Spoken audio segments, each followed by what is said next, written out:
اعوذ باللہ من الشیطان الرجیم بسم اللہ الرحمن الرحیم۔ دین کے جو اصولی مسائل ہیں، قطعی مسائل ہیں، ان کے اندر اختلاف جائز نہیں ہے۔ جیسے مثال کے طور پر توحید ہے، رسالت ہے اور قیامت ہے۔ اب اس میں کوئی اختلاف کرے کہ نہیں توحید جو ہے، آپ کہتے ہو کہ اللہ ایک ہیں، لیکن اللہ اپنی ذات میں تو ایک ہیں لیکن صفات میں ایک نہیں ہے، اللہ کی صفات میں انبیاء بھی شامل ہیں، تو یہ اب کیا کر رہا ہے؟ اختلاف کر رہا ہے۔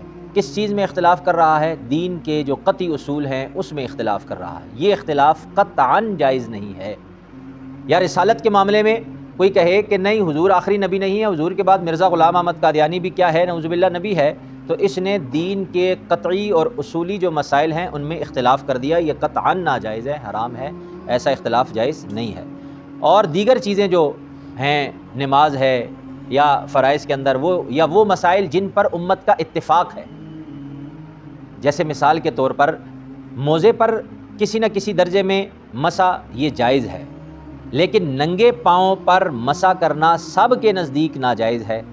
اب یہ مسئلہ ہے جس پر پوری امت کا اتفاق ہے کہ پاؤں پر اگر موزہ ہے نا چمڑے کا، اور اس موزے کی شرائط رکھی ہوئی ہیں، اگر وہ شرائط اس موزے کے اندر پائی جا رہی ہیں، اب وہ چاہے چمڑے کا ہے یا کپڑے کا ہے یا جس کا بھی ہے، وہ شرائط اگر پائی جا رہی ہیں تو اس پر وہ مسح کر سکتا ہے۔ کتنی مدت تک کر سکتا ہے؟ تو مسائل کے اندر وہ موجود ہے۔ مسافر کے لیے 3 دن ہے اور مقیم کے لیے 24 گھنٹے ہیں، وہ اس پر مسح کر سکتا ہے۔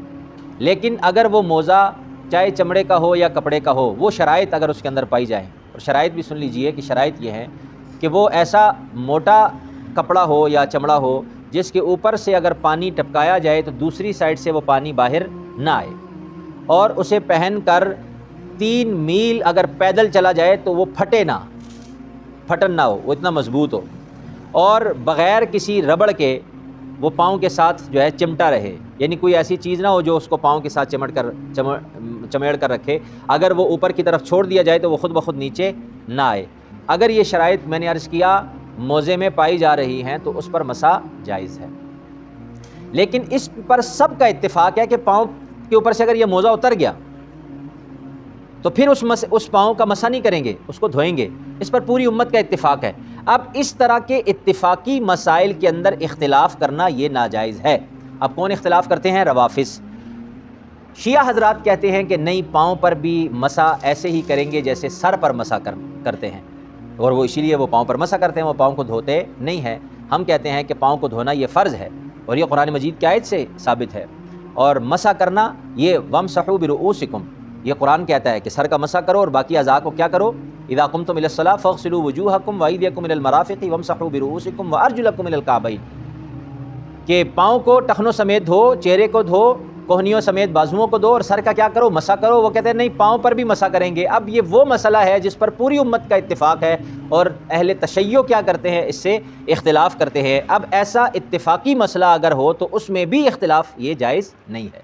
اب یہ یہاں پر قرآن کہہ رہے ہیں نا، وَلَا تَكُونُوا كَالَّذِينَ تَفَرَّقُوا وَاخْتَلَفُوا، ان لوگوں کی طرح نہ ہو جانا جنہوں نے تفرقہ ڈال کر الگ سے اپنی ایک جماعت بنا لی اور اختلاف کیا۔ اب سوال یہ پیدا ہوتا ہے کن مسائل میں اختلاف نہیں کرنا؟ ویسے دیگر مسائل میں تو ہم دیکھتے ہیں بہت سارے اختلافات ہیں۔ امام شافعی امام احمد سے اختلاف کرتے ہیں، احمد شافعی سے کرتے ہیں، حنفی مالکی سے کرتے ہیں، مالکی حنفی سے کرتے ہیں، سارے اختلافات کرتے ہیں۔ کوئی کہتا ہے رفع دین کر کے نماز پڑھنا اولا ہے، کوئی کہتے ہیں ترک رفع دین، تو یہ اختلاف اس کا مطلب ہے جائز نہیں ہے۔ تو ہم کہیں گے نہیں، یہ فروعی مسائل کے اندر اختلاف ہے، یہ جائز بھی ہے بلکہ احسن ہے۔ اس کو تو اختلاف العلماء رحمتن کہا گیا کہ علماء کا آپس کا اختلاف وہ امت کے لیے رحمت ہے، تاکہ جس کو جو مسئلہ آسان لگے وہ اس پر عمل کر سکے، اور اللہ کے نبی صلی اللہ علیہ وسلم کے سارے اعمال پر عمل ہو سکے، جو حضور نے جو عمل کیا ہے اس پر کیا ہو سکے؟ عمل ہو سکے گا۔ تو یہ تو امت کے لیے آسانی ہے۔ جو دین کے اصول ہیں، قطعی مسائل ہیں، ان میں اختلاف جائز نہیں ہے۔ اور جیسے میں نے اس کی مثال دے دی کہ توحید ہو گیا، اور اسی طرح رسالت ہو گیا، قیامت ہو گئی، اور وہ اعمال جن پر سب کا اتفاق ہے، وہ مسائل ان میں بھی اختلاف کہتے ہیں درست نہیں ہے۔ اور تجسس کی بنیاد پر اختلاف کیا جا سکتا ہے، تعصب کی بنیاد پر فروعی مسائل کے اندر بھی اختلاف جائز نہیں ہے۔